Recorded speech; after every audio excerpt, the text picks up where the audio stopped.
job guarantee program would be funded by the national government. It would set a minimum wage. Bob mentioned 12. We've been using 15 because there is a national movement to raise the minimum wage to $15. The point is that whatever wage the program pays would become the nationwide effective minimum wage. For a private employer to retain workers, they would need to match the $15 an hour, whatever the program pays, or offer some other kinds of rewards to make it worthwhile to take a lower paying job. Okay, so it becomes the effective national minimum wage. Any employer who wants to hire workers can always hire them out of this program by paying $15.10 an hour. Okay, so it's not that the government is removing these people from the labor force.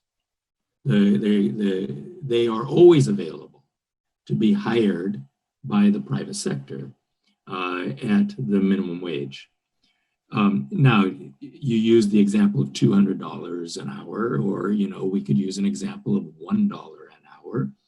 If you set the wage far away from what is sort of the going minimum wage, the realistic minimum wage at which employers can hire workers today, then it will be more disruptive. Setting it at $1 an hour would be disruptive. Also setting it at $200 an hour would be disruptive. Eventually, the economy will settle at that new minimum wage, whatever the program is paying, okay?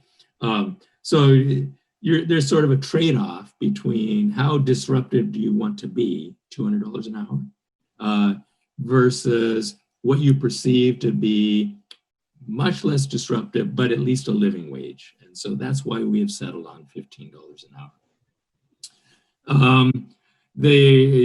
What happens if they show up drunk? Well, they're fired. They have to meet normal work standards, which should be no different than what they are with private employers. You can fire them with cause, okay? And maybe you give them a second chance and a third chance, and then after that you say, sorry, you're not eligible for this program anymore. So they've got to show up to work ready and willing to work. Now, we do envision that there will be some flexibility.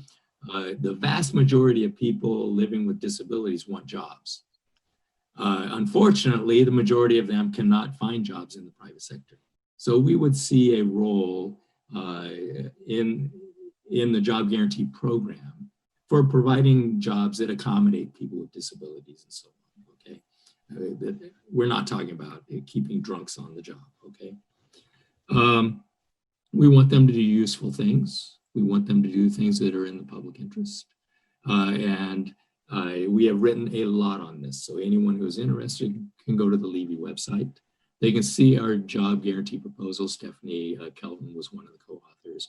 And they can see work by Pavlina Chernova, which goes through the list of the kinds of jobs that they can do. Finally, this program, not only is it a full employment program, so anyone can get a job at the going wage in the program, I mean, as long as they show up ready and willing to work. But it helps to stabilize the economy. It helps to stabilize wages. It puts a floor on wages. It helps stabilize wages in the upward direction because private employers can always recruit out of the program. You've got workers showing up, demonstrating their readiness and willingness to work, who can be hired out of the program by paying slightly more than what the program pays.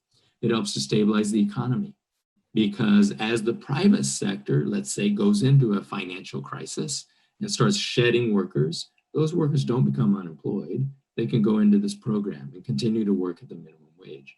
That helps to stabilize employment, which stabilizes consumption, which to some degree helps to stabilize firm revenues, helps to stabilize investment.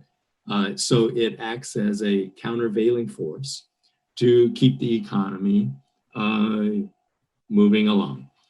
And finally, it can be used to increase productivity of our economy by doing useful things, contributing to public infrastructure, defined very broadly. We don't have in mind just repeating what the New Deal did, which employed 13 million people, developed the US economy. The US was an underdeveloped country in 1930. The New Deal programs created 13 million jobs and built our country. They built our infrastructure. Probably most of these jobs are going to be in the service sector, not in building dams and highways and so on. We don't really need the job guarantee program to do those sorts of things. Those are usually done by private contractors paid by the government.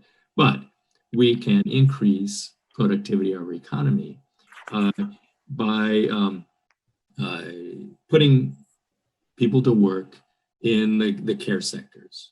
Care for people, care for the environment, care for communities. All of those can also help to increase productivity. I don't see a message yet. Yeah, you've hit your time. I'm there. Okay, that's good. Thank you very much, Randy. I appreciate it. And honestly, I wish we could have an entire debate just on